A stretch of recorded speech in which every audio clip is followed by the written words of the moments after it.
What is gentlemanly agreement?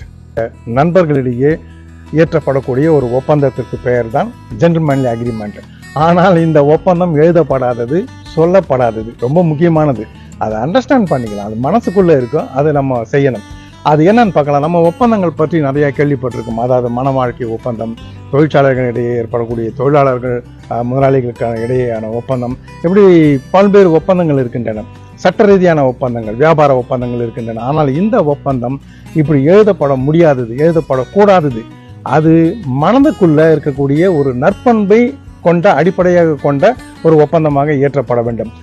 ஒரு சிம்பிளா சொல்லாம, இன்னைக்கு நான் டீ வாங்கி கொடுக்குறேன்னா நாளைக்கு எழுதப்படாமல் என்னுடைய நண்பன் வாங்கி தருவான். நயத்துக்கு நாகரிகம்ன்றது திருவள்ளுவருடைய குரலை பேஸ் பண்ணிட்டு கூடாது. அது மாதிரி யாராலும் இருக்க முடியாது. இன்றைய காலத்துல பெயக்கண்டும் நஞ்சுண்டு அமைவார், நயத்தகு நாகரிகம் வேண்டுபவார். இப்படிலாம் மனிதர்களை இந்த உறவுகள்ல இப்ப நம்ம பார்க்க முடியாது.